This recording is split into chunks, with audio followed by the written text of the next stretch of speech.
Welcome, everyone, to another edition of Krown Gridiron Nation's Canada's only weekly source of university and college football information. Joining me now, there is Gord hiding from the elements in the lower mainland.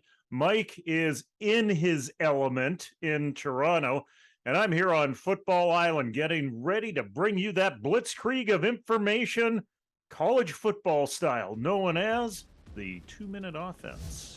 Two big catches for Theo Johnson and a couple of tackles for Jonathan Sutherland wasn't enough as Penn State could not topple number 2 ranked Ohio. What a disappointing outing for the Orange on their home field. A mistake-ridden effort against Notre Dame. Damian Alford only one catch for 23 yards. Hard to believe the Yukon Huskies are sniffing around bowl territory. Another win, this time by 10 over Boston College. Kevin Clarcius of Montreal with 5 receptions for 37 yards. Number 20 Cincinnati coming up short against UCF. Nick Mardner chipping in with a couple. Tavius Robinson with a pair of tackles and a quarterback hurry as Ole Miss gets back to their winning ways over Texas A&M. Running back Brendan Barrow cobbled together an impressive afternoon. 33 on the ground, 19 receiving, and 57 on kickoff returns for 109 all-purpose yards, but UCLA outclassed Stanford. Jared Wayne with easily his best afternoon of the season. 7 receptions, 161 yards. Can't find the promised land, though. Might have helped in Pitt's loss to North Carolina. Pick your Brown brother for number 17 Illinois as they continue to roll, this time over Nebraska. Sid with 2 interceptions. Another 100-yard day for Chase. 149 on the ground. He also had a receiving TD to make it 2 on the afternoon. So there is Chase Brown on ABC leading the Fighting Illini to a win over Nebraska. And by the way, as a further note, I think his brother, Sidney, may have outshone him over on the defensive side. But let's get back to Chase. He's in the running for a couple of national awards. One of them, of course, is the Cornish Trophy for the top Canadian in NCAA football. But the Doak Walker Award is given out annually to the top running back. And, of course, there's the Heisman Trophy. So, Gord, what can he win here? Can he win 1, 2, or 3 of them? I think that he can definitely win one of them. I think that he's, I wouldn't say a lock for the Cornish Trophy, certainly a lock to be a finalist for the Cornish Trophy. And I think that he's definitely the clear favorite for that at this point in time. I think it's probably also likely that he's a finalist for the Doak Walker Award, and he could very well win that as well. He does have more competition for that. And I don't know that he's necessarily the favorite at this point, but it's certainly not out of the question, especially given the extensive usage that he's getting both toting the rock and in the passing game. The Heisman, I think, is out of the question, and it's in large part because there have been a couple very prominent quarterbacks with name brand recognition that have lived up to that billing this year in Bryce Young and CJ Stroud. So I think that it's largely a 2-horse race for those guys, and if there is going to be a latecomer into the Heisman picture, it's probably going to be another quarterback and not someone at a different position, especially one that's maybe a little bit out of vogue these days, like running back. I think I would concur 100%. In terms of the Cornish, I think he's a prohibitive favorite, at least in my view, to win this, unless Curtis Rourke goes off for a couple of absolutely ridiculous games as we head down the stretch.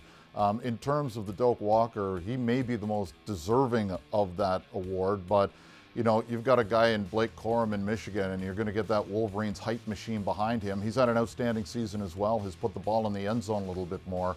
So would it be an upset if Chase Brown won that award? Yeah, it probably would be, but I don't think it would be as huge an upset if he were to win the Heisman, which he has no hope of winning. To see him finish in the top 10 in voting would be a ridiculously high achievement, but he's not going to win the Heisman.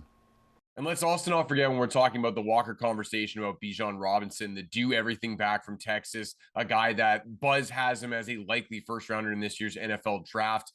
He and Corum are the guys that are on those sexy potential college football playoff teams that just have a little bit more name brand recognition than Chase does at this point south of the line. And I think that's why he's pretty up against it for that award. So the question, of course, is what can Brown do for you, especially in our wrap up of our top 5 Canadian performances in the NC2A, known as the Stateside 5. Starting at 5, as if we needed a reason to show you the red turf again. Nolan Ulm for Eastern Washington. 6 grabs, 69 yards, and a trip to the further colored turf. In at 4, it's Brendan Barrow. What a day. He did it on the ground, through the air, and with kickoff returns for 109 all-purpose yards. In at 3, it's the leading rusher in the NCAA, Chase Brown. Another 100-yard day. That's his 9th in a row. 149 on the ground and a touchdown, and then 3 receptions for 15 yards and another touchdown in a win over Nebraska. Jared Wayne kept cashing in for Pitt all afternoon against North Carolina. 7 grabs for 161. That's an average of 23 yards per reception. And in at 1, Sidney Brown. What an afternoon for the defensive back from London, Ontario. 2 interceptions, 1.5 TFL, and 6 tackles. When we come back, it is nothing but U Sports playoffs. Welcome back, everyone. The OUA playoffs are underway, and the 3 other conferences put a bow on their regular seasons. We're going to tell you all about it in our 3-minute warning.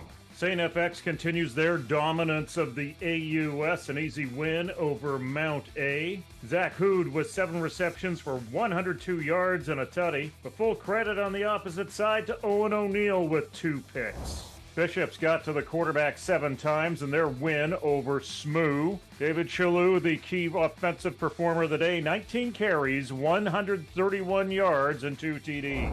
Laval Concordia. Mike will talk a bit about Arnaud Desjardins later. Let's talk about Kevin Mattal, the receiver for the Rouge et Or. 7 catches, 127, and 2 TD. He's been on fire all year long. The Caravans doing what they needed to do once again. Syracuse transfer Ben LaBrosse with a surprise 57-yard interception return for the Redbirds, but Senecal puts up 301 with 2 TDs, did serve up 2 picks. To the west we go, Saskatchewan dominating Calgary 24-1. Quarterback Mason Nyhouse with 350. Rhett Bavra on the receiving end 3 times. He was responsible for 159 of those yards and 2 touchdowns. This is Calgary's worst finish since their inaugural season of 65. The Manitoba Bisons with 17 unanswered points in the 4th quarter as they defeat Regina on the road. A.K. Gassama, monster day, 5 receptions, 210 yards, and 2 trips to the promised land. UBC, coming off their upset win against Saskatchewan, comes up flat in Edmonton. The 2 things the Golden Bears needed on offense, this Obi Ashanubi 37-yard reception for a touchdown. And then Gustini from 28 yards out with the winner with 21 seconds left in a low-octane game. OUA quarterfinals, and probably the funnest game of the afternoon, had Windsor in Ottawa. Liam Hoskins with a 34-yard pick 6 puts Windsor up 34-23, 90 seconds into the 4th.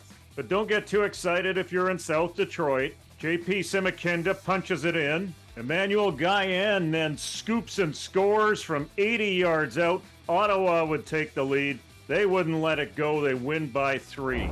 Carleton and Laurier lacked the excitement of Windsor, Ottawa. This was 31-0 Laurier before Carleton responded. Pivot Taylor Ellersma, the leader. 21 of 28 for 303 and 2 touchdowns. The Varsity Blues had some fight in them at Queens. Quinn Mulligan with a 38-yard interception return for a TD had them hanging around. It was a 1-score game until the final play of the 3rd. But just a few seconds later, Jared Chisari with a 70-yard run to the house would wrap up the 3rd. 21 unanswered points posted by the Tricolor, and Queens moves to the semis. So this is a more you know moment with a rainbow and a star. What did we learn from the OUA playoffs in the quarterfinal round, Mike? I learned, I think, maybe that every year there's that team that emerges from the pack, and maybe that this year it's going to be Ottawa. They found a way to win. You know, for the most part this year, they've been really good defensively. They hadn't given up 20 points to anybody not named Queens or Western. They give up 40 somehow to Windsor and still find a way to win. And, you know, that will go, you know, speak volumes and go a long way for them going forward in the OUA playoffs, whether it's one more game or two more games. I think they can give Queens a battle this year. They can throw the football when they need to. We saw that when Miracle went off for 350. Ben Miracle went off for 350 in the biggest game of the regular season for them, the Panda game. And we know they can run the ball with Simon Kinda. He's a beast back there. So, you know, with the usually stingy defense, the ability to run the football basically when they want and have that threat of the air game, maybe I've learned that they're the team that could pull off the upset this year. You know, I think we've also learned that, you know, home field matters in the playoffs. You know, each of the home teams this week at some point in the game were either underwhelming or even trailing in the game and survived maybe a little bit of a scare, but every single one of them pulled away in the second half. You know, Ottawa not until very late, but the home field advantage seemed to kind of be that missing element that allowed them to dig in their heels and ultimately push back the upset bids. I should also point out, I think the other thing we learned is that just because it's playoff football, just because these are better teams, does not necessarily mean that they're going to be better played football games. I felt it was some fairly sloppy football that we saw at times in all three games, turnover prone. You know, that creates the right kind of chaos, but it's not necessarily the cleanest looking football this past weekend. Coming up, we will take you through every playoff matchup in Canada. Hang around.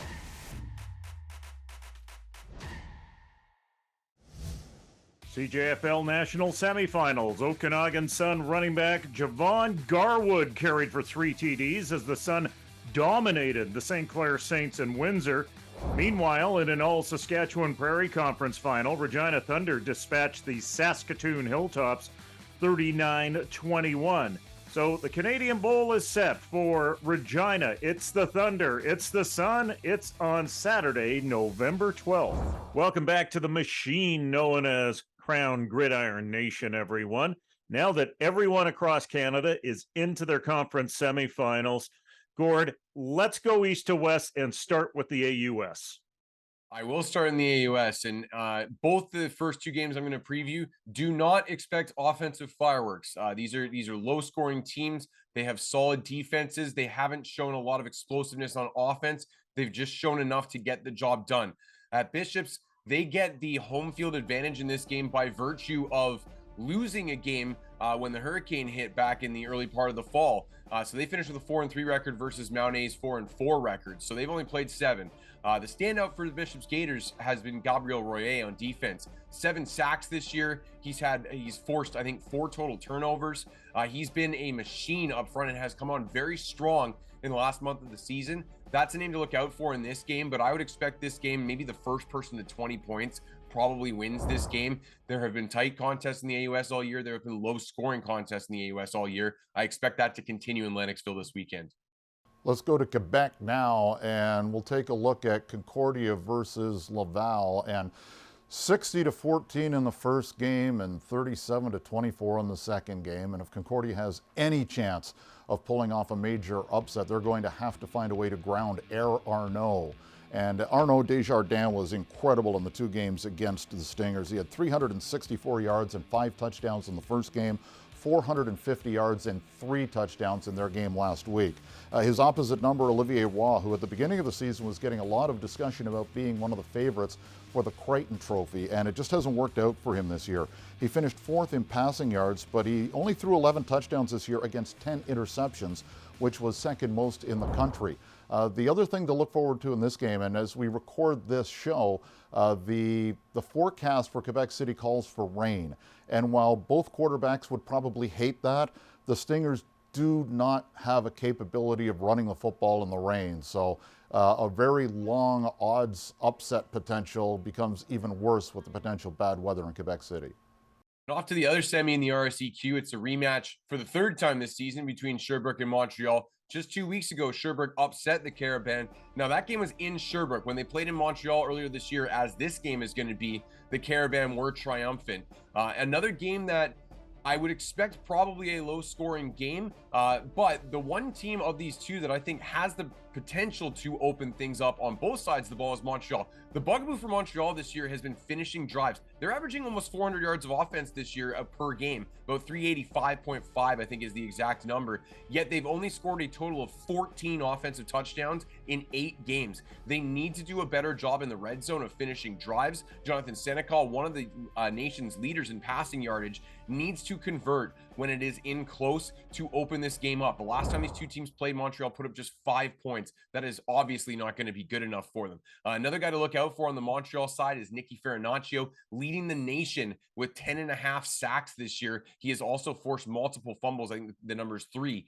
So another potential impact player on the defensive side of the ball for Montreal. I know I haven't mentioned specifics on Sherbrooke. I do feel that the underdog here, but they have shown the ability to swing with anybody and hang around. And if they can do that for long enough here, they could potentially pull up the upset. Mike, the quarterfinals in the OUA really seem to be a bit of a dress rehearsal, setting up the semifinals when things finally get real in the playoffs. Yeah, it does, and I'm particularly interested in seeing what happens between Ottawa and Queens. They met way back in week 2 up at TD Place, and it was a really interesting game highlighted by a 90-minute lightning delay. But when they got back, the second half particularly turned into be a fairly interesting game. GG's led by a touchdown at the half, but then Queens really started making big plays on offense. They started forcing turnovers by the GG's and driving Ottawa to take some penalties. In the first game, James Keenan was the Gales quarterback. Now it's Alex Rican. He's started the last 5 for the Tricolor. Offensively, Gales run first, but they have a legit deep threat in Richard Burton, so they can keep them honest there. For the most part, Queens defense has been in the top 10 all season long in most categories.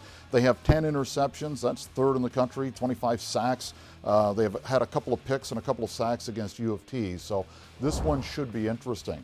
You go over to the other one, Laurier and Western, and it's probably going to take an upset of fairly significant proportion to see Western knocked off. They also met earlier this season, and Laurier kept it close. It was 21-13 at halftime. Western would end up winning by 15. It was essentially over late in the 3rd quarter. For Laurier to pull off the upset, maybe it's time for the Hawks to really ride Quentin Scott. He's really good, and for them to do this, something really has to work big time. Whether it's throwing the football, running the football, they have to find some sort of weakness in Western and exploit it. That's not going to be easy. Laurier's pass pro's got to get better. They gave 5 sacks to the Mustangs when they played earlier, and Western also had both Edwards and Wanati go over 100 yards. So with all that said, Laurier still gave them a game for basically 3 quarters. The question is, can Laurier play mistake-free football against Western? Good luck with that. Well, continuing a theme of hanging with the favorites for 3 quarters, let's jump over to the Canada West, and I'll start with Saskatchewan hosting Manitoba. And the Manitoba Bisons have had a bit of a weird season. They were the reigning Hardy Cup runners-up from last year, and they brought back Des Catelier for his last year, a fairly veteran roster all around. There was a lot of positive momentum to start the season, and then they stumbled out of the gates going 0-2. And it felt like they were kind of forgotten about from there on out. And it was a very uneven campaign, ending up at 4-4. Now, the last time they played the Saskatchewan Huskies, however, they hung with them for 3 quarters. And in fact, I believe they had a halftime lead in that game. So do not write off the Manitoba Bisons in this one. That being said, going into Griffith Stadium in Saskatoon in November is never easy, and it certainly won't be against this Saskatchewan roster. It's going to be a tall order, but I wouldn't necessarily be counting on the Huskies to run the Bisons out of the building. I think the Bisons will hang tough with them and may give them a real run of it. And the other semifinal, some teams that you just are not 100% sure what to expect despite their finish in the standings. Regina hosts UBC here, the 5-3 Rams. They all of a sudden have quarterback questions. Noah Pelletier didn't finish their last game as they lost to Manitoba to finish the season. Now, they already had second place basically locked up, especially by virtue of the UBC loss that same day. So they didn't necessarily have a lot to play for, but it wasn't the most convincing effort. And in particular, their usually stingy defense was opened up quite a bit by Manitoba this past week. So if UBC can take some cues from that and capitalize on that, they might have a shot here. That UBC team, though, again, struggling with a little bit of inconsistency after Isaiah Knight ran them all over the Saskatchewan Huskies 2 weeks ago. Last weekend, all of a sudden, they turned it into just 12 offensive points against a defense that, in theory at least, shouldn't be as good as that with the Alberta Golden Bears. So UBC needs to really bounce back. I think they need to figure out how they can establish the run effectively against a stout Regina front if they're going to be successful. And that would be the key to the game when I'm watching this one. But it should be an interesting battle because you just really don't know what to expect from either of these two. When we come back, it's our NC2A Picks of the Week.